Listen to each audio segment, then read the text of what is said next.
আল্লাহ তাআলা কিয়ামতের কঠিন ময়দানে যেদিন স্বামী স্ত্রীকে চিনবে না, স্ত্রী স্বামীকে দেখে পালিয়ে যাবে, বন্ধু বন্ধুরে চিনবে না, পীর সাহেব মুরিদরে চিনবে না, মুরিদ পীর সাহেবরে চিনবে না, দলের কর্মী তার নেতারে চিনবে না, নেতা তার কর্মীরে চিনবে না, বন্ধু বন্ধুরে দেখে পালাবে। এই কঠিন মুহূর্তে সূর্যটা মাথার কাছে চলে আসবে, জমিনটা তামার জমিন হবে, আজকের জমিনের মতো নয়।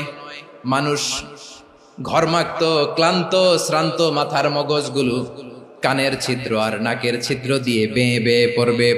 বিশ্বনবী ফরমান, কিয়ামতের ওই কঠিন ময়দানে 7 শ্রেণীর ব্যক্তিকে রব্বুল আলামিন তার আরশের নিচে ছায়া দিবেন। তার মধ্যে প্রথম শ্রেণীর ব্যক্তি হলো ইমামুন আদিল, যে ইনসাফের সাথে বিচার করে, যে জাস্টিস সমাজে সার্ভ করে, যে সুশাসন নিশ্চিত করে, ওই ইমামুন আদিল। আদিল শব্দটা বুঝছেন না? ইন্নাল্লাহা ইয়া'মুরু বিল আদল, পাইছেন? আদিল। 7 শ্রেণীর ব্যক্তিকে আল্লাহ তাআলা সুশীতল আরশের নিচে ছায়া দিবেন, যেদিন তার দেয়া ছায়া ছাড়া কোনো ছায়া থাকবে না। এর প্রথম হচ্ছে ইমামুন আদিল, ন্যায়পরায়ণ শাসক। চিল্লায় বলেন সুবহানাল্লাহ। আবার বিশ্বনবী বললেন, ইন্নাল মুকসিতিনা ইনদাল্লাহি আলা মানাবিরা মিন নূর আন ইয়ামিনির রহমান। কিয়ামতের দিন যারা ন্যায় পরায়ণ হিসেবে আল্লাহর সামনে দাঁড়াবে, কিয়ামতের দিন রব্বুল আলামিন তার আরশের ডান দিকে ওই ন্যায় পরায়ণ লোকদের জন্য আরশের ডান দিকে একটা নূরের মিম্বারে তাদেরকে বসার সুযোগ করে দিবে। আল্লাহর আরশের ডান দিকে ন্যায় পরায়ণ লোকদের জন্য আল্লাহ তাআলা নূরের মিম্বার বানাবে। 4টে কেন কথা মনে করেছেন? আল আদাল, জাস্টিস। ইন্নাল্লাহা ইয়া'মুরু বিল আদল। আল্লাহ তাআলা এই আদালতের নির্দেশনা দেন, সুবিচার, সুশাসন। প্রিয় ভাইয়েরা, এটা আমরা বাংলাদেশে চাই কি চাই না? এই যে অরাজকতা, এই যে অন্যায়, এই যে জুলুম, এই যে ইনকনসিস্টেন্সি সমাজের অসঙ্গতির প্রধান কারণ জাস্টিস নাই, সুবিচার নাই, সুশাসন নাই। শেষবারের মতো আওয়াজ করে বলেন তো, আমরা বাংলাদেশে আদল চাই কি চাই না? তাহলে প্রথম নির্দেশনা শেষ। আল্লাহ তাআলা তোমাদেরকে আদলের আদেশ দেন। এরপরে আল্লাহ বললেন, আমি তোমাদেরকে ইহসানের আদেশ দেই। ইন্নাল্লাহা ইয়া'মুরু বিল আদলি ওয়াল ইহসান। আমি তোমাদেরকে যেমনি আদলের নির্দেশনা দেই, তেমনি ভাবে তোমাদেরকে ইহসানের নির্দেশনা দেই। ইহসান, আওয়াজ করে সবাই বলেন তো ইহসান। ইহসান মানে কারো প্রতি সফট হার্টেড হওয়া, মহানুভব হওয়া, অনুগ্রহ পরায়ণ হওয়া, অনুগ্রহশীল হওয়া, একে অপরের প্রতি দয়াদ্র হওয়া। একে অপরের প্রতি দয়াদ্র, অনুগ্রহশীল হওয়া ছাড়া মানবিক সমাজ কশিনকালেও গঠন করা সম্ভব না। প্রিয় ভাইয়েরা, সুন্দর আচরণ দিয়ে, ইহসান দিয়ে যা জয় করা যায়, নরম আচরণ দিয়ে যেটা অর্জন করা যায়, কঠোরতা দিয়ে সেটা পারা যায় না। বিষ্ণু ঈসা ইসলাম ইহসান দিয়ে, কোমল আচরণ দিয়ে, তার অনুগ্রহ দিয়ে তিনি অনেক কাফিরের হৃদয়কে জয় করে ফেলেছেন। সাইয়েদনা সুমামা ইবনে উসাল রাদিয়াল্লাহু তাআলা আনহুর কথা মনে পড়ে যায়। তিনি ছিলেন ইয়ামামার বাদশা। মদিনাতে বিশ্বনবীকে হত্যা করার নিয়তে এসেছিলেন। গোপনে গোপনে বিশ্বনবীকে হত্যা করে আবার ইয়ামামাতে তিনি ফিরে যাবেন। কিন্তু কি অবাক করা কাণ্ড, হত্যা করতে পারে নাই, সাহাবাদের হাতে তিনি ধরা পড়ে গেলেন। সাইয়েদনা সুমামা ইবনে উসাল রাদিয়াল্লাহু তাআলা আনহু হত্যার নিয়তে আসলেন, কিন্তু হত্যা করতে পারলেন না। সাহাবারা ওনাকে ধরে ফেললেন, ধরে মসজিদে নববীর পিলারের মধ্যে বেঁধে রাখলেন। সুমামা ইবনে উসাল, সিরাত থেকে শুনে, সিরাত থেকে শোনাচ্ছি, রাদিয়াল্লাহু তাআলা আনহু ইয়ামামার অধিপতি ছিলেন। বিশ্বনবীকে হত্যার জন্য আসছেন, ধরা পড়ে গেছেন, এখন মসজিদে নববীতে বেঁধে রাখছেন। তার মানে বন্দী। এখন স্ট্যাটাস কি? বন্দী, ক্যাপটিভ। তো বিষ্ণু ঈসা ইসলাম সাহাবাদেরকে বললেন, তার খোঁজ খবর নিও, সুমামা ইবনে উসালের খোঁজ খবর নিও। সাহাবার বলেন, ইয়া রাসূলুল্লাহ, আপনাকে হত্যা করতে এসেছে, তার তো কঠিন ক্যাপিটাল পানিশমেন্ট হওয়া দরকার, কঠিন শাস্তি হওয়া দরকার। বিশ্বনবী বললেন, না, আমি যেটা জানি তোমরা সেটা জানো না, তোমরা সুমামার সাথে ভালো আচরণ করো। বিশ্বনবী সুমামার কাছে গেলেন। প্রথম দিন যে তিনি কালেমার দাওয়াত দিলেন, ইমানের দাওয়াত দিলেন, ইসলামের দাওয়াত দিলেন, রিসালাতের দাওয়াত দিলেন, আখিরাতের দাওয়াত দিলেন। পরের দিন যে বিশ্বনবী সালাতের দাওয়াত দিলেন, যাকাতের দাওয়াত দিলেন, ইসলাম কি, কিভাবে, কেমন করে পালন করতে হয় চমৎকার আর্টিকুলেট করতে শুরু করলেন। তন্ময় হয়ে সুমামা ইবনে উসাল রাদিয়াল্লাহু তাআলা আনহু বিশ্বনবীর কথাগুলো শুনতে আরম্ভ করলো। একদিন নয়, 2 দিন নয়, টানা 3 দিন বিশ্বনবী সুমামার কাছে ইসলামকে প্রেজেন্ট করেছেন, উপস্থাপন করেছেন। আওয়াজ করে বলেন, কয় দিন? 3 দিন। 3 দিন মসজিদে নববীতে বাধা। আর সাহাবীদেরকে বললেন, তার খোঁজ খবর নিও, তোমরা যে রুটি বানাও এর মধ্যে সবচেয়ে ভালো আটার রুটিটা তারে দিও, সবচেয়ে রিফাইন্ড খেজুর, যেটা পিওর খেজুর, এটা তারে দিও। আর বিশ্বনবী নিজের উট থেকে দুধ দহন করে ওনার বাড়ির এক কর্মচারীকে বলেছেন, দুধ দহন করে সুমামার জন্য নিয়ে যেও। সুবহানাল্লাহ পড়বেন না? সবাই তো অবাক, ইয়ামামা থেকে আসছে নবীকে হত্যা করতে, বিশ্বনবী দেখে তারে জামাই আদর করে। একদিন নয়, 2 দিন নয়, টানা 3 দিন বিশ্বনবী এভাবে সুমামার কাছে যেয়ে ইসলামকে প্রেজেন্ট করতে আরম্ভ করলেন, ইসলামকে উপস্থাপন করতে শুরু করলেন। আর তাকে চমৎকার এন্টারটেইনমেন্ট, আপ্যায়ন দিতে আরম্ভ করলেন। টানা 3 দিন যখন ইসলামের দ্য বিউটিজ অফ ইসলাম, ইসলামের সুমহান বাণী, সৌন্দর্য তার কাছে উপস্থাপন শেষ, তাকে আপ্যায়ন শেষ, বিশ্বনবী বললেন সাহাবাদেরকে, যাও এবার সুমামার হাতের পায়ের রশি দুটো খুলে দাও। সাহাবারা তর্ক জুড়ে দিলেন, লা ইয়া রাসূলুল্লাহ, এমনটা করবেন না, তো ভয়ঙ্কর ভয়ঙ্কর খুনি, কি জানি কি হয়ে যায়। বিশ্বনবী বললেন, না, তার হাতে পায়ের রশিগুলো খুলে দাও। সাহাবারা বিশ্বনবীর কথা মতো তার হাতে পায়ের রশিগুলো খুলে দিল। সুমামা মুহূর্তের মধ্যে মসজিদে নববী থেকে বের হয়, ইয়ামামায় ফিরে না যে মসজিদে নববীর পাশে একটা খেজুর বাগান ছিল, সেখানে চলে গেলেন। সেখানে একটা ছোট্ট কুয়া ছিল, কুয়ার পানি দিয়ে তিনি গোসল করলেন। সুবহানাল্লাহ পড়েন। কুয়ার পানি দিয়ে গোসল করে মসজিদে নববীর সামনে এসে বিশ্বনবী এবং সাহাবাদের সামনে দাঁড়িয়ে সাব্বাবা উঁচু করে বললেন, আশহাদু আল্লা ইলাহা ইল্লাল্লাহ ওয়া আশহাদু আন্না মুহাম্মাদান আবদুহু ওয়া রাসূলুহু। আমি সাক্ষ্য দিচ্ছি আল্লাহ ছাড়া কোনো ইলাহ নাই, আর মুহাম্মদ আল্লাহ তাআলার প্রেরিত বান্দা এবং রাসূল। প্রিয় ভাইয়েরা, ইহসান দিয়ে যা জয় করা যায়, কঠোরতা দিয়ে সেটা কঠিনকালেও জয় করা যায় না। আওয়াজ করে বলেন ঠিক কি না? এবার সুমামা দাঁড়িয়ে বলে, ওগো নবী, আমি তো কালিমা পড়ে মুসলমান হয়ে গেলাম, এবার শোনেন, এই মুহূর্তের আগে আপনার চেহারার চাইতে নিকৃষ্ট কোনো চেহারা আমার কাছে ছিল না, কিন্তু শাহাদা পাঠ করার পরে আপনার চেহারার চাইতে উত্তম শ্রেষ্ঠ কোনো চেহারা আমার কাছে আর নাই। ও নবী, আজকের দিনের আগে ইসলাম ধর্মের চেয়ে নিকৃষ্ট অপছন্দনীয় কোনো ধর্ম আমার কাছে ছিল না, কিন্তু এই মুহূর্ত থেকে ইসলামের চেয়ে সেরা শ্রেষ্ঠ পছন্দনীয় কোনো ধর্ম আমার কাছে নাই। নবী গো, আজকের দিনের আগে মদিনার চাইতে অপছন্দনীয় নিকৃষ্ট কোনো শহর আমার কাছে ছিল না, কিন্তু এই মুহূর্তের পর থেকে মদিনার চাইতে কোনো শ্রেষ্ঠ শহর আমার জানা নাই। সে ছিল গমের বড় ডিলার, গম বেচতো। কি বেচতো? তার গম কিনে মক্কার লোকেরা রুটি খাইতো। সে ঘোষণা দিল, আজকে থেকে মক্কাবাসীদের জন্য সব গম আমি হারাম করে দিলাম, মক্কাবাসী এখন না খেয়ে মরে। সুবহানাল্লাহ পড়বেন না? মক্কাবাসী বিশ্বনবীর কাছে আসলেন, এসে বললেন, মুহাম্মদ, আমরা তো তোমার ভাই, তোমার চাচা, তোমার ভাতিজা, তোমার আত্মীয়, তুমি সুমামারে বলো সে যেন আবার গমের সাপ্লাই মক্কার জন্য অনুমতি দিয়ে দেয়। বিশ্বনবীর অনুমতি ক্রমে সুমামা আবার মক্কাতে গম পাঠাতে শুরু করলো। পড়েন সুবহানাল্লাহ। ইহসান, ইহসান দিয়ে আপনি যেটা জয় করতে পারবেন, you can win the heart of your enemies.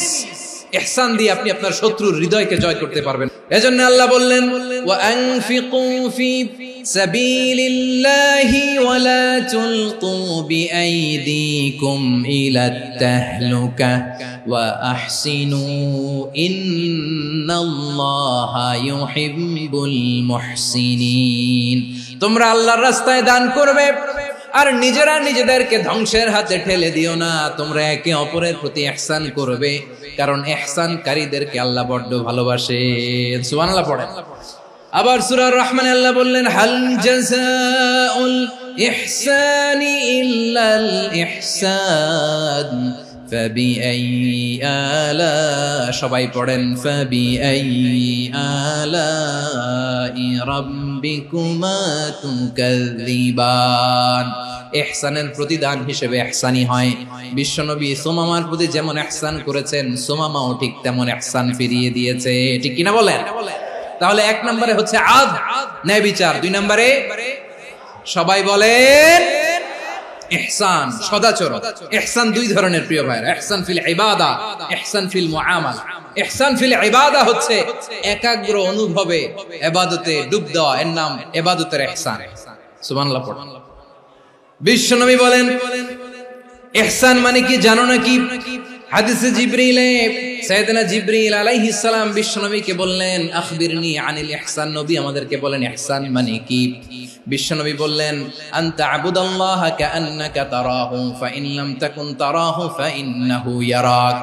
ইহসান মানে হলো এমন ভাবে তুমি আল্লাহর সামনে নিজেকে উজাড় করে ইবাদত করবে, তুমি ভাববে তুমি আল্লাহকে দেখতে পাচ্ছ। আর এটা যদি ভাবা তোমার জন্য কঠিন হয়ে যায়, অন্তত এতটুকু তুমি ভাববা যে আল্লাহ তোমাকে দেখতে পাচ্ছেন। ঠিক কিনা বলেন? ও আমার বীর চট্টলার ভাইয়েরা, কেউ যেটা দেখে না সেটা দেখে কে? এই বিশ্বাস হৃদয়ের মধ্যে আছে?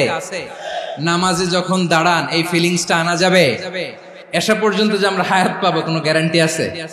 সবাই আওয়াজ করে বলেন গ্যারান্টি আছে? গ্যারান্টি নাই। এজন্য বিষ্ণু ইসলাম বলেছে এমন ভাবে নামাজে দাঁড়াও, ইবাদত করো, মনে করো হতে পারে এটাই আমার জীবনের শেষ নামাজ। পারফর্ম দ্য সালাহ as if this is your last and final prayer.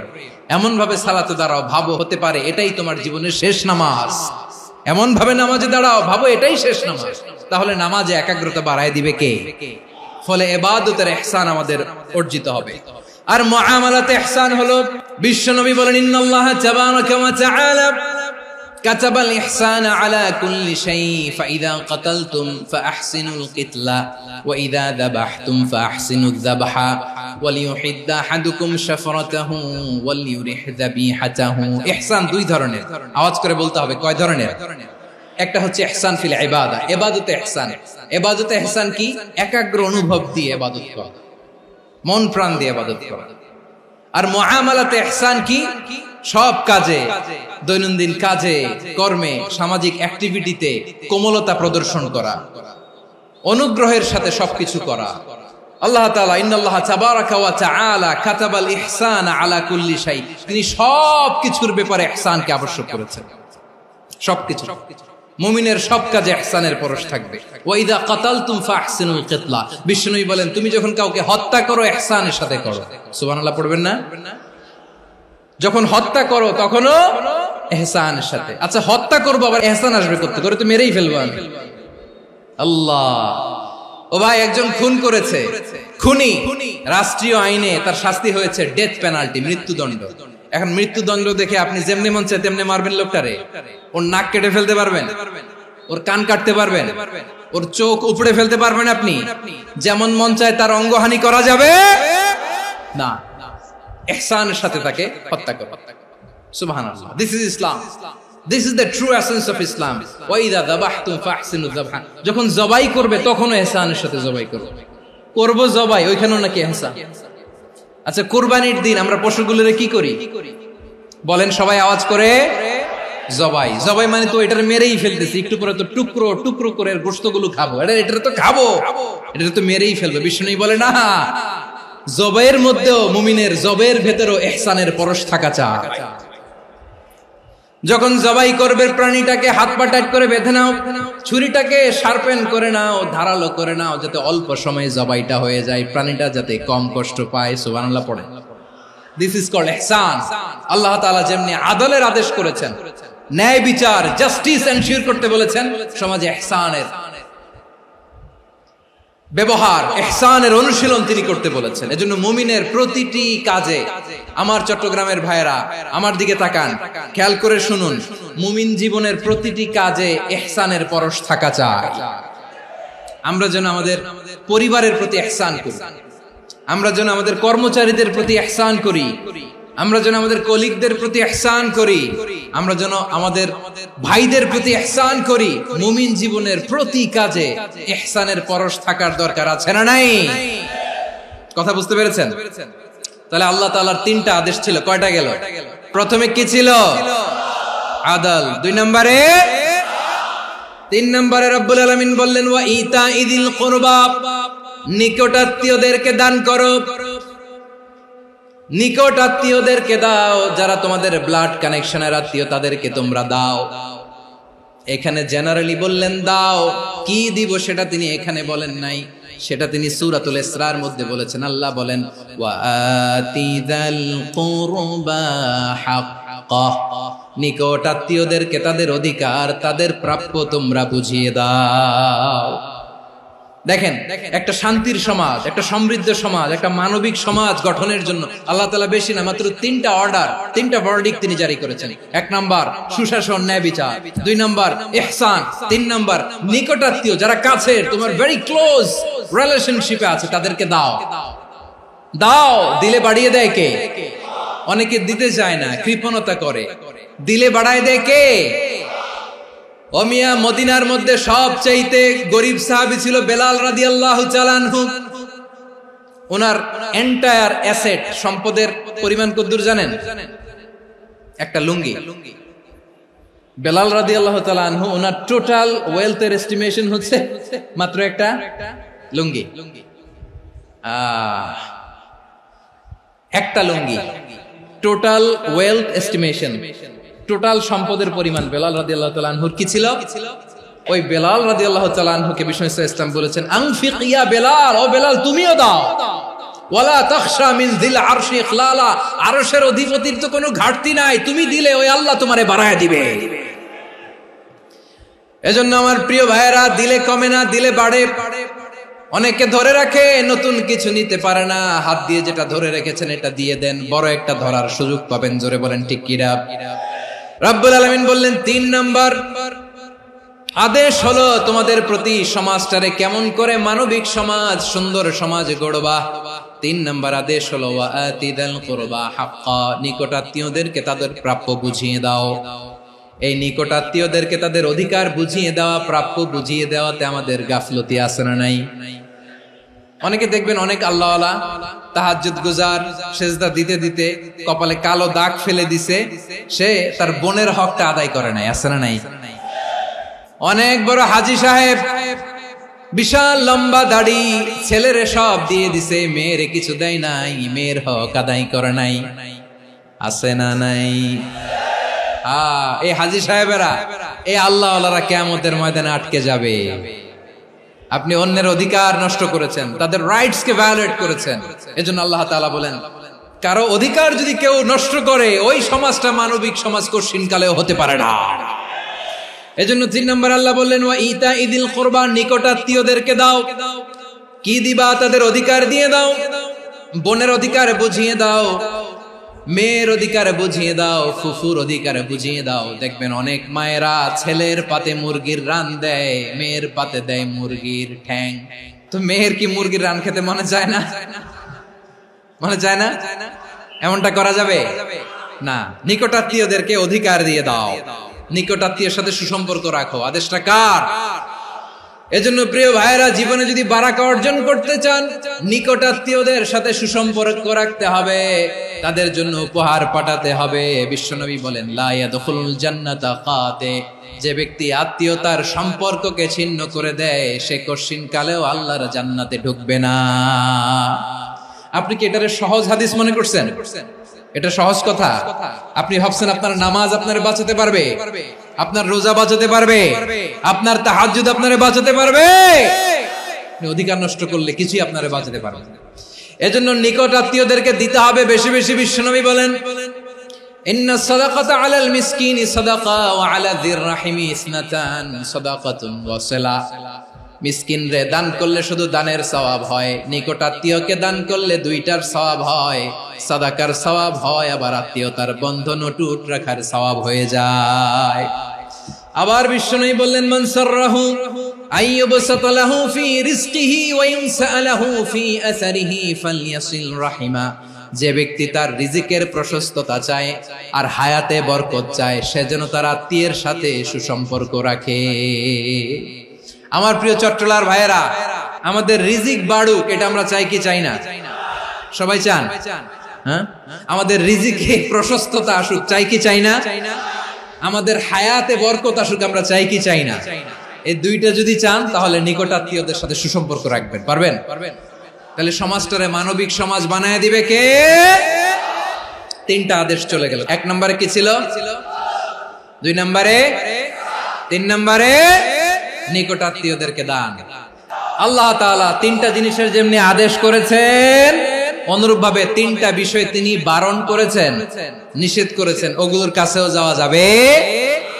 রাব্বুল আলামিন বলেন, ওয়ায়ানহা আনিল ফাহশাই ওয়াল মুনকারি ওয়াল বাগি। আমি যেমনি তিনটি বিষয়ে আদেশ করলাম, অনুরূপ ভাবে তিনটি বিষয়ে বারণ করলাম, নিষেধ করলাম। আমার 1 নাম্বার নিষেধাজ্ঞা হলো অশ্লীলতার প্রতি।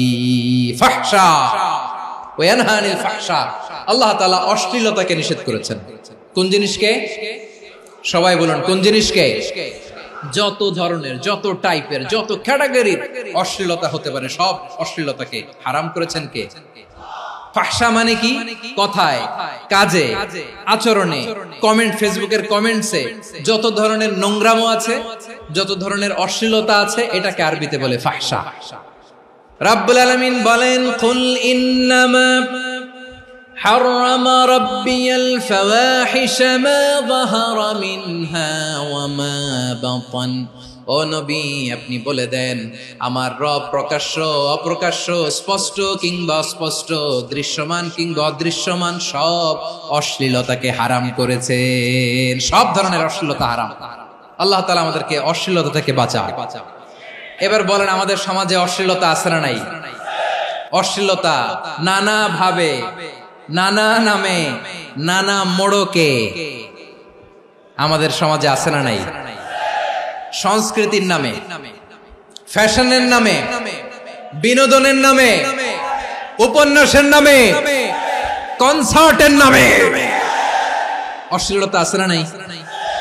আপনি দেখেছেন কনসার্টগুলোর অবস্থা? আমাদের তরুণ তরুণীরা, আমাদের যুবক যুবতীরা, আমাদের জেনজিরা, কি অবস্থা ওইখানে? কনসার্টের নামে অশ্লীলতা আছে না নাই? ছেলে মেয়ে একে অপরকে জড়ায় ধরতেছে, একে অপরকে চুমু খাচ্ছে, প্রকাশ্যে, দিবালোকে, গণমানুষের সামনে। আল্লাহ তাআলা এই অশ্লীলতা থেকে আমাদেরকে বেঁচে থাকতে বলেছেন। রূপালী জগতের নামে অশ্লীলতা আছে না নাই? এই টার্মটা আপনারা জানেন না? রূপালী জগৎ কি জগৎ? আসলে কি রূপালী জগৎ না অন্ধকার জগৎ? আমার বোনেরা, আপনাদেরকে যে কি বলে তারা বুঝায়, রূপালী জগৎ শুনেই আপনি ভরকে যাবেন না। রূপালী জগতে যে নারী যত বেশি উলঙ্গ, সে নাকি তত বেশি সাহসী। জানেন? বলে এটা একটা সাহসী নারী, খুব সাহসী পদক্ষেপ তার। যত বেশি শরীর থেকে কাপড় নামাতে পারবে, যত বেশি বস্ত্রহীন হয়ে নিজেকে প্রেজেন্ট করতে পারবে, সে নাকি তত বেশি সাহসী। আমার চট্টলার ভাইয়েরা, শয়তানের প্রথমে এজেন্ডা ছিল বনি আদমকে বস্ত্রহীন করা। সে আদম এবং হাওয়া আলাইহিস সালামকে নিষিদ্ধ গাছের ফল খাইয়ে তাদেরকে বস্ত্রহীন করেছে। এই জামিনেও সে আমাদেরকে বস্ত্রহীন করতে চাইবে। এই রূপালী জগতের নামে তারা এটা করে। আমার প্রিয় বোনেরা, আপনি জানেন না আপনার দাম কত? ওরা আপনাদেরকে বিজ্ঞাপনের সস্তা পণ্য বানাতে চায়। ওরা আপনাদেরকে ওদের ভোগের লিপসার টুলস বানাতে চায়। ওরা আপনাদেরকে দিয়ে ওদের খায়েশ পূরণ করতে চায়। এটা আপনাদের জন্য মোটেও ডিগনিটি নয়, এটা আপনাদের জন্য সম্মান নয়। আপনার সম্মান শালীনতায়, আপনার সম্মান হেজাবে, আপনার সম্মান ভদ্রতায়, আপনার সম্মান আপনার ডিসেন্ট পোশাকে। পোশাক বলে দেয় এই নারীটা ভদ্র না অভদ্র। পোশাক বলে দেয় এই মেয়েটা কোন ঘরের মেয়ে। আপনি জানেন না, আপনারা সস্তা পণ্য বানায়, ভোগের পণ্য, বিলবোর্ডে আপনাকে উলঙ্গ করে উপস্থাপন করে। এই অশ্লীলতার সাথে ইসলামের কোন সম্পর্ক। এজন্য আল্লাহ বলেন, আমি অশ্লীলতাকে হারাম করেছি। অশ্লীলতাকে হারাম করার প্রথম কারণ হলো এর মাধ্যমে মানবতাকে অপমানিত করা হয়। কারণ মানুষের সম্মান মানুষের পোশাকে। মানুষ যখন পোশাকহীন হয়ে যায়, বস্ত্রহীন হয়ে যায়, তার সম্মান কমে যায়। ঠিক কিনা? অশ্লীলতাকে হারাম করার প্রথম কারণ হচ্ছে মানুষ মানুষকে অপমান করে। একটা নারী, সে তো সম্মানিত, নারী যে কত সম্মানিত নারীর এটা বুঝেই নাই। বিশ্বনবী বলেন আদ-দুনিয়া কুল্লুহা মাতা ওয়া খায়রু মাতা'আদ দুনিয়া আল মারআতুস সালিহা। আমার বোনেরা, 5টা প্যান্ডেলে আপনারা এলইডিতে আমার আলোচনা শুনছেন, আমি জানি। আপনাদের এই গর্ভ যে কত দামি আপনি জানেন না। আপনার পেট থেকেই আসবে আগামী দিনের সালাহুদ্দিন আল আইয়ুবী, আপনার পেট থেকেই আসবে অনাগত দিনের ইমাম মাহদী আল মুনতাদর, আপনার পেট থেকেই আসবে অনাগত দিনের ফয়সাল, ওয়াসিম, মুগ্ধ, আবু সাইদের মতো বীর যোদ্ধা। আমার প্রিয় বোনেরা, আমার প্রিয় বোনেরা, বিশ্বনবীর কথার ওজন খেয়াল করেন। আদ-দুনিয়া কুল্লুহা মাতা ওয়া খায়রু মাতা'আদ দুনিয়া আল মারআতুস সালিহা। দুনিয়ার সবকিছুই অ্যাসেট, এর মধ্যে সবচেয়ে দামি অ্যাসেট নেককার নারী। আপনার গর্ভ যে কত দামি আপনি জানেন না। নিজের সময়টাকে কাজে লাগান, কোরআন পড়েন, সুন্নাহ পড়েন। আপনার অনেক দায়িত্ব ঘরে। You are the MD of your family. একটা family it's a very big institution. পরিবার একটা অনেক বড় প্রতিষ্ঠান, and you are the MD of your institution. আপনি এই পরিবারের MD, managing director of your family. এখানে আপনার কত দায়িত্ব। আপনি ছেলে মেয়েদেরকে তারবিয়া করবেন, আপনি আপনার স্বামীর জন্য ঘরটারে জান্নাতের নীর বানাবেন, আপনার জন্য জান্নাতের ডুপ্লেক্স বাড়ি ওইখানে তৈরি করে রাখবে কে? আপনি যে কত দামি আপনি জানেন না। নারীদেরকে আল্লাহ বানিয়েছেন উচ্চতর করে, নিম্নতর নয়। নারীদেরকে ছোট্ট জিনিস দিলে এটারে বড় করে দেয়। নারীদেরকে ভ্রূণ দিলে, শুক্রাণু দিলে নারী এটারে বাচ্চা হিসেবে উপহার দেয়, ঠিক কিনা? বিয়ের মাধ্যমে স্বামী যখন তার শুক্রাণু তার স্ত্রীকে উপহার দেয়, স্ত্রী রিটার্নে কি উপহার দেয়? ফুল ফর্ম বেবি, মানব সন্তান। দেখছেন, আপনি দিলেন একটুকুনি, দিছে বিশাল। আপনি যদি নারীকে বাজার এনে দেন, নারী এটাকে সুস্বাদু খাবারে রূপান্তর করে দেয়। আপনি তাকে একটা মুচকি হাসি দিয়ে দেন, সে তার কলিজা দিয়ে দেয়।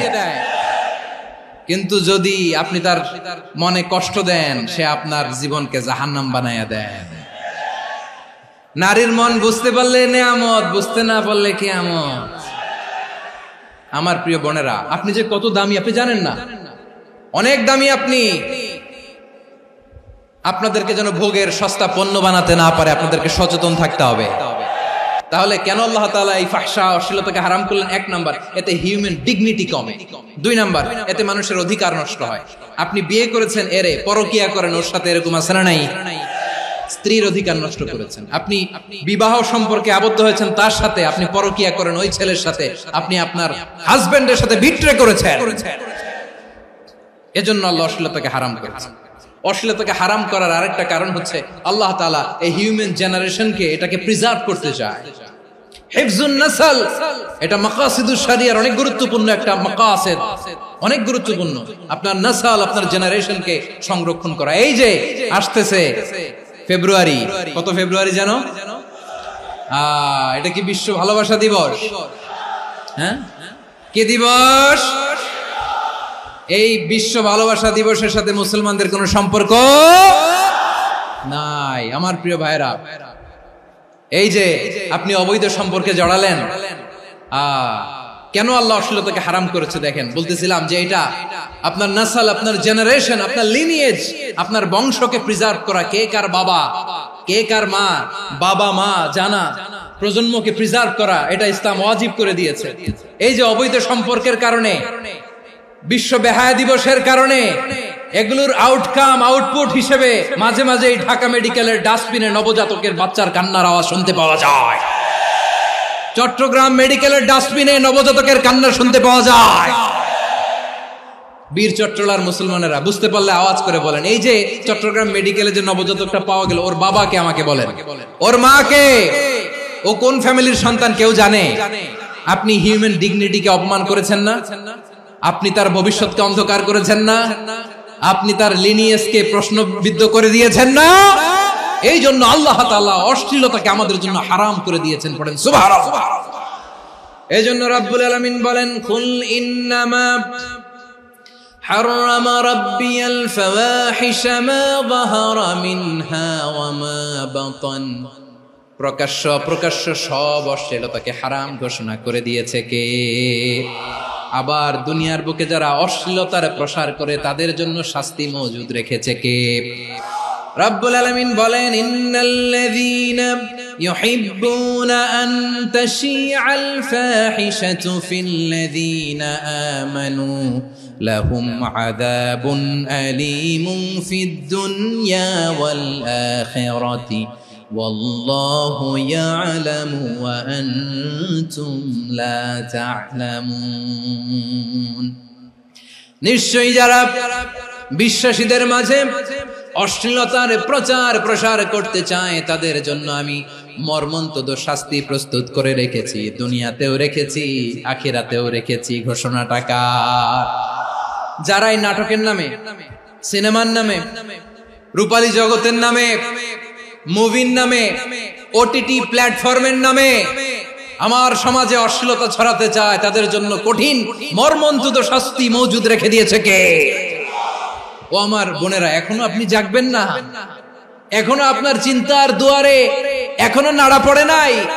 ওরা আপনাকে উলঙ্গ বানাতে চায়, ওরা আপনাকে আইটেম গার্ল বানাতে চায়। এজন্য ইসলাম অশ্লীলতাকে হারাম করেছে। হারাম। ইসলাম বলেছে যোজন যোজন দূরে থাকো, ওরা বলে না কাছে আসো, কাছে আসার গল্প, ক্লোজ আপ ওয়ান, কাছে আসার গল্প আছে না নাই? তাহলে অশ্লীলতার সাথে আমাদের কোনো সম্পর্ক? সবাই বলতে পারেননি, আওয়াজ করে বলুন, অশ্লীলতার সাথে আমাদের কোনো সম্পর্ক? আমরা এই সমস্ত ক্লোজ আপ ওয়ান, কাছে আসার গল্পের প্রোগ্রামে যাব? আমরা কোন ধরনের অশ্লীল কন্টেন্ট সোশ্যাল মিডিয়ায়, টিভিতে দেখব? কি যুগ যে আমরা কাটাচ্ছি আপনি কল্পনা করতে পারবেন না। পর্ন ইন্ডাস্ট্রি, নারী পুরুষের বস্ত্রহীন যুগল দৃশ্য, এটাকে দিয়ে ওরা কোটি ডলারের ইন্ডাস্ট্রি বানিয়েছে। পুরো মানব ইতিহাসে এরকম জঘন্য সময় মানব ইতিহাস পার করে নাই। পর্ন এটা ইন্ডাস্ট্রি হয়ে গেছে। আমাদের এই যুবকগুলো, জেনজিগুলো, ওদের চরিত্র বাঁচাবে কি করে? কেমন করে হেফাজত করবে ওদের এই মূল্যবান চরিত্র? আমার প্রিয় ভাইরা, এই অশ্লীলতার দ্য লেটেস্ট ভার্সন হচ্ছে LGBTQ, শরীফ থেকে শরীফা। শুনছেন আপনারা? দেখতে পুরুষ, আসলেই পুরুষ, সুস্থ একজন পুরুষ, 4 সন্তানের বাবা, বলে আমি মনে মনে নারী। দেখতে নারী, সুস্থ নারী, আসলেই সে দিব্যি একজন নারী, বলে আমি মনে মনে পুরুষ। সবচেয়ে ভয়ঙ্কর অশ্লীলতার সবচাইতে লেটেস্ট ভার্সন হচ্ছে এই ট্রান্সজেন্ডারিজম।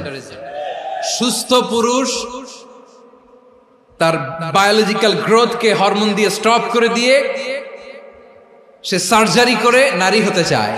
সুস্থ নারী পুরুষ হতে চায়। পুরুষ পুরুষের প্রতি সেক্সুয়ালি আকর্ষণ বোধ করে। এটা লূত আলাইহিস সালামের কওমের মধ্যে ছিল। এটাকেও আল্লাহ কোরআনে ফাহিশা বলেছেন। ওয়ালুতান ইয قال لقومه أتأتون الفاحشة ما سبقكم بها من أحد من العالمين। লূত আলাইহিস সালাম বললেন, তোমরা কি এমন এক অশ্লীল কার্যক্রমে ডুব দিলে নাকি যেটা গোটা বিশ্বের কেউ কখনো করে নাই, তোমরাই প্রথম করেছো? পড়েন নাউযুবিল্লাহ। এই পশ্চিমের এই রোগ আমার দেশে যেন আসতে না পারে, আমাদের সজাগ থাকতে হবে। প্রিয় ভাইরা চিল্লায় বলেন ঠিক কিনা? পশ্চিমের অবস্থা ভয়ঙ্কর। পাশ্চাত্যে, আমি যুক্তরাষ্ট্রে ছিলাম অনেকদিন, কয়েক মাস, বিভিন্ন স্টেটে ঘুরেছি। গার্ডিয়ানরা উদ্বিগ্ন, ছেলে মেয়েদেরকে, ছোট্ট ছেলে মেয়ে, ওদেরকে জিজ্ঞেস করে, তুমি how do you feel right now inside yourself? তুমি ভিতরে ভিতরে কেমন ফিল করো? তোমার কি ছেলে ছেলে লাগে না মেয়ে মেয়ে লাগে? আচ্ছা বলেন, এই ছোট্ট বাচ্চাটা ওকে এগুলো জেন্ডার অ্যাসাইনমেন্ট বলতে এগুলো কিছু বুঝে? এইভাবে মিসগাইড করা হচ্ছে। কৌতূহল বশত ছোট্ট ছেলে যদি বলে আমার তো মেয়ে মেয়ে লাগে, তখন বলে যে না তুমি মেয়ে, ছেলে না। মা বাবা বাধা দিলে ওকে আলাদা গভর্নমেন্ট হাউসে নিয়ে যায়। ভয়ঙ্করতম অবস্থা। আমরা একটা সময় শুনতাম যে হুজুর আমার ছেলেটা খুব ভালো, হাফেজে কোরআন, আল্লাহওয়ালা। হুজুর আমার ছেলে দাড়ি রাখছে, আল্লাহওয়ালা। হুজুর আমার ছেলে 5 ওয়াক্ত সালাত জামাতের সাথে পড়ে, তার মানে আল্লাহওয়ালা। পশ্চিমে যে আমি কি শুনছি জানেন? ওরা বলে হুজুর আমার ছেলেটা ইউনিভার্সিটির একটা মেয়ের সাথে প্রেম করে, ও খুব আল্লাহওয়ালা, হুজুর দোয়া করবেন। এর কারণ ওদের কাছে আল্লাহওয়ালার ক্রাইটেরিয়া হচ্ছে হুজুর আমার ছেলেটা আরেক ছেলের পছন্দ করে নাই, আমার মেয়েটা আরেক মেয়েকে ভালোবাসে নাই, এজন্য আমার ছেলেটা আল্লাহওয়ালা হুজুর ওর জন্য একটু দোয়া করে দিয়ে। কি চ্যালেঞ্জ ওরা ফেস করতেছে। ওনার ছেলে যে আরেক ছেলেরে বিয়ে করবে না, এটাতেই উনি খুশি যে আলহামদুলিল্লাহ আমার ছেলেটা একটা মেয়েরে ভালোবাসে, আমার মেয়েটা একটা ছেলেরে ভালোবাসে, মানে এটা খুব আল্লাহওয়ালা। নাউজুবিল্লাহ পড়তে পারলেন না? এজন্য অশ্লীলতার সাথে আমাদের কোন সম্পর্ক। রাব্বুল আলামিন বলেন ওয়ায়ানহা আনিল ফাহশাই ওয়াল মুনকারি ওয়াল বাগি, তিনটা জিনিসকে আমি নিষিদ্ধ করলাম। এক নাম্বার হলো ফাহশা, অশ্লীলতা। দুই নম্বরে হলো মুনকারের সমস্ত মন্দ কাজ। মুনকার মানে হচ্ছে যত মন্দ কাজ, খারাপ কাজ, বাজে কাজ, এটার বলে মুনকার। এটার কি বলে? আপনারা পড়ছেন না তা'মুরুনা বিল মা'রুফি ওয়া তানহাউনা আনিল মুনকার, সৎ কাজের আদেশ, অসৎ কাজের নিষেধ। মুনকার, মুনকার হচ্ছে মানুষের স্বাভাবিক বিবেকবোধ যেটাকে খারাপ বলে, ওইটাই মুনকার। পৃথিবীর সব আসমানি গ্রন্থ যেটাকে খারাপ বলেছে, মানুষের স্বাভাবিক বিবেকবোধ যেটাকে খারাপ বলেছে, এগুলো সব মুনকার। যেমন ইফতিজিং, এটা কি ভালো না খারাপ? মজুদদারি, খাদ্যে ভেজাল দেওয়া, ওজনে কম দেওয়া, মাছে ফরমালিন মিশানো, চাঁদাবাজি, টেন্ডারবাজি, দখলবাজি, এগুলো আমাদের স্বাভাবিক বিবেকেই বলে এগুলো খারাপ, এগুলো হচ্ছে মুনকার। আল্লাহ তাআলা এই মুনকার থেকে আমাদেরকে বেঁচে থাকতে বলেন, আর শয়তান এই মুনকারের প্রতি আমাদেরকে উদ্বুদ্ধ করে। আল্লাহ তাআলা বললেন ইয়া আইয়ুহাল্লাযীনা আমানু লা তাত্তাবিউ খুতুওয়াতিশ শাইতান ওয়া মান ইয়াত্তাবি' খুতুওয়াতিশ শাইতানি ফাইন্নাহু ইয়া'মুরু বিল ফাহশাই ওয়াল মুনকার। আল্লাহ বললেন আমার গোলামেরা শোনো শোনো, ও আমার বিশ্বাসী বান্দারা খবরদার, তোমরা কশিনকালেও শয়তানের পদাঙ্ক অনুসরণ করবে না, কারণ শয়তান তোমাদেরকে অশ্লীলতা এবং মন্দ কাজের দিকে উদ্বুদ্ধ করে। আমাদের কাজ হচ্ছে শয়তান আমাদেরকে যেদিকে নিতে চায় আমরা তার উল্টা দিকে যাব। শয়তান এই মন্দ কাজকে আমাদের কাছে বিউটিফাই করে, চাকচিক্যময় করে আমাদের সামনে উপস্থাপন করে। এজন্য আল্লাহ বলেন মুনকারকে থামাতে হবে, মুনকার প্রতিরোধ করতে হবে। মুনকার প্রতিরোধের দায়িত্ব শুধু আমাদের নাকি? শুধু আপনার খতিব সাহেবের, ইমাম সাহেবের, নাকি মুসলিম উম্মার সবার? আওয়াজ করে বলুন, মুনকার অসৎ কাজ প্রতিরোধের দায়িত্ব কার? রাব্বুল আলামিন বলেন কুনতুম খায়রা উম্মাতিন উখরিজাত লিন-নাসি তা'মুরুনা বিল মা'রুফি ওয়া তানহাউনা আনিল মুনকার। তোমাদেরকে শ্রেষ্ঠ জাতি করে জমিনের মধ্যে আবির্ভূত করা হয়েছে, যাতে করে তোমরা জমিনের ভেতরে সৎ কাজের আদেশ করতে পারো আর অসৎ কাজের নিষেধ করতে পারো। উম্মাহ, কুনতুম খায়রা, তাহলে গোটা উম্মার দায়িত্ব, এটা বুঝতে পারছেন তো? আচ্ছা, আরো নিচে আসেন। এরপরে আল্লাহ বললেন শুধু উম্মাহ না, এই জমিনের রাজত্ব আমি যাদের হাতে দেই, এই জমিনের মালিক আমি যাদেরকে বানিয়ে দেই, যাদেরকে আমি সরকারের দায়িত্ব দেই, তাদেরকেও মুনকারের প্রতিরোধের দায়িত্ব দিয়েছে কে? আল্লাহ বলেন যারা ক্ষমতার মসনদে বসেছে তাদেরকে 4 দফা কর্মসূচি আমি আল্লাহ দিলাম। আওয়াজ করে বলেন কয় দফা? আল্লাহ বলেন আল্লাযীনা ইম্মাক্কান্নাহুম ফিল আরদি আকামুস সালাতা ওয়া আতাউজ যাকাতা ওয়া আমারু বিল মা'রুফি ওয়া নাহাউ আনিল মুনকার ওয়ালিল্লাহি আকিবাতুল উমুর।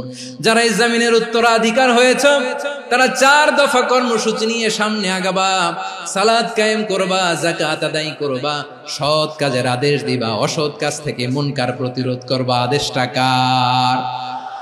আমার প্রিয় চট্টলার ভাইরা, পুরো উম্মার দায়িত্ব মুনকার প্রতিরোধ করা, সরকার প্রধানের দায়িত্ব মুনকার প্রতিরোধ করা। এরপর আল্লাহ বলেন প্রতিটা ফ্যামিলির যিনি প্রধান সিইও বাবা, প্রত্যেক বাবারও দায়িত্ব এই মুনকার প্রতিরোধ করা। আওয়াজ করে বলেন ঠিক কি না?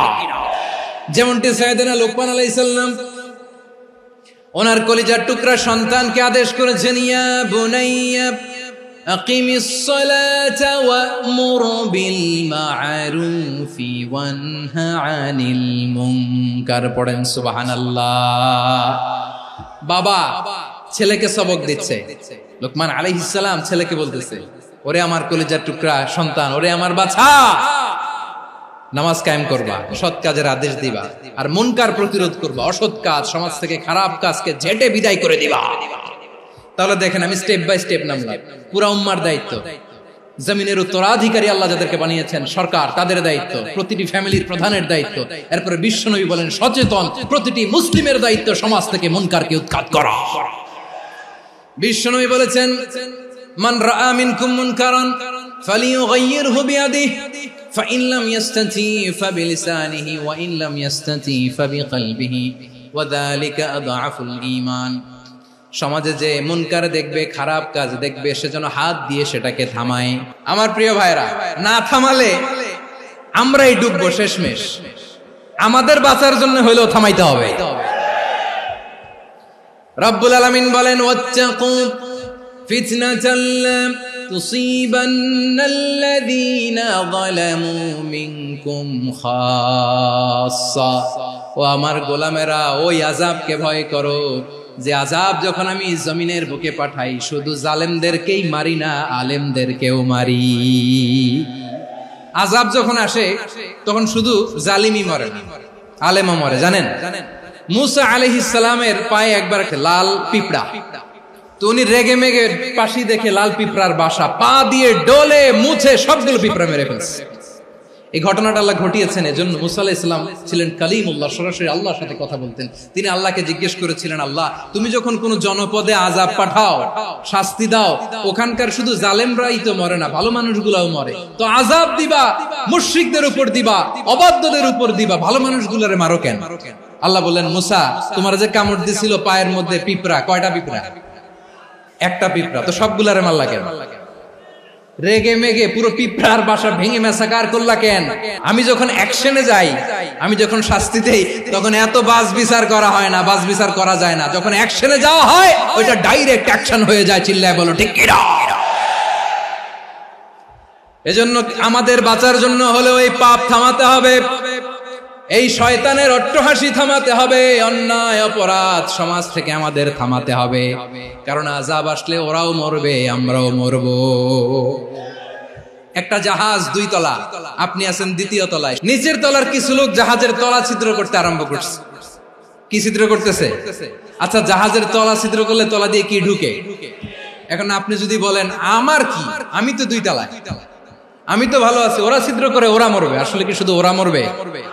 তলা দিয়ে যখন পানি ঢুকবে, জাহাজ ঢুকলে আপনিও মরবেন। এজন্য নিজে মরার আগে ওই পাগলগুলোর নিচতলায় যে থামাতে হবে। চিল্লায় বলেন ঠিক কি না?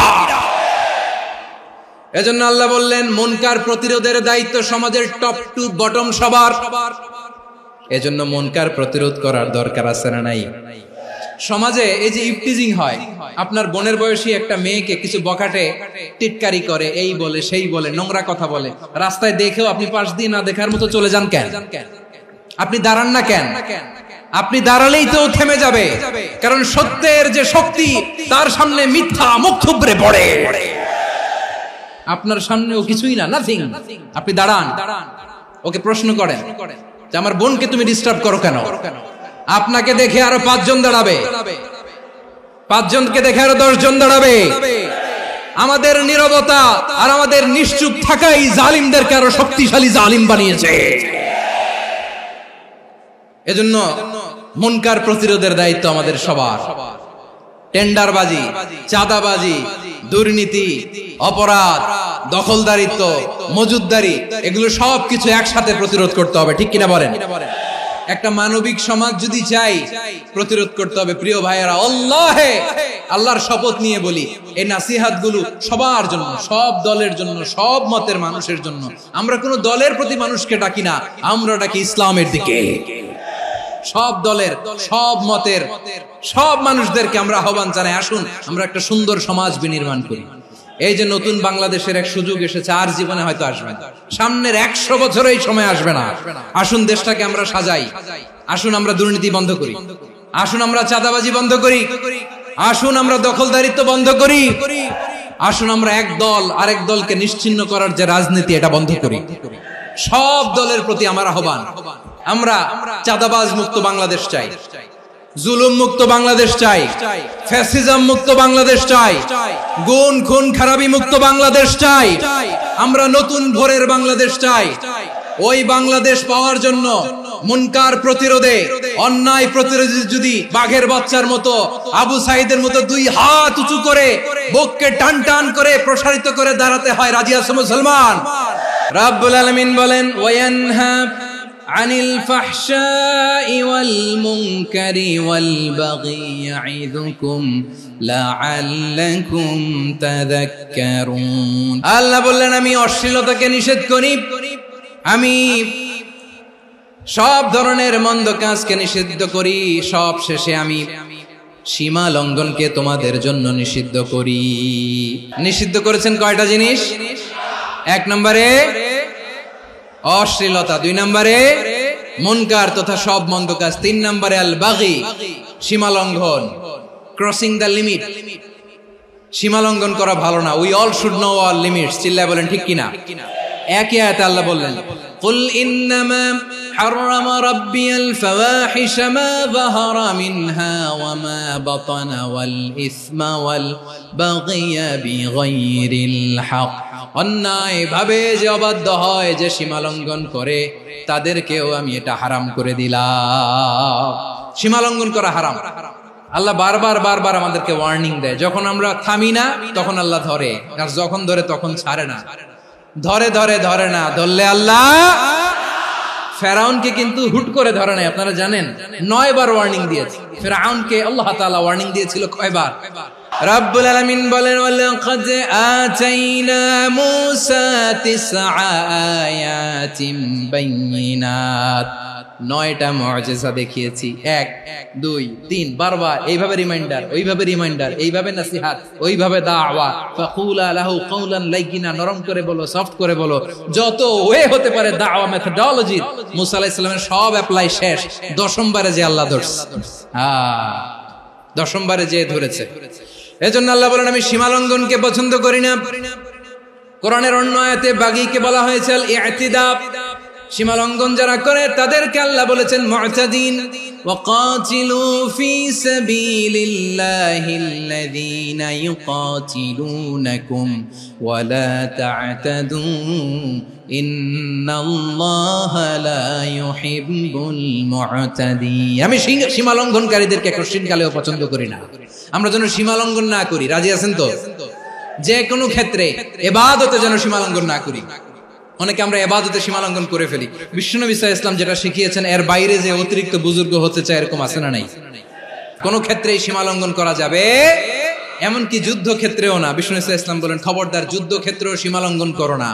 কি সুন্দর ইসলাম আমরা পেয়েছি। বিশ্বনবী বলেন, খবরদার যুদ্ধের ময়দানে কোনো নারীর গায়ে হাত তোলো না, কোনো শিশুর গায়ে হাত তোলো না, কোনো গবাদি পশু হত্যা করো না, কোনো শস্য ক্ষেত্র ধ্বংস করো না, ইবাদতরত অন্য ধর্মের কোনো সন্ন্যাসীর গায়ে হাত তোলো না। বলেন সুবহানাল্লাহ।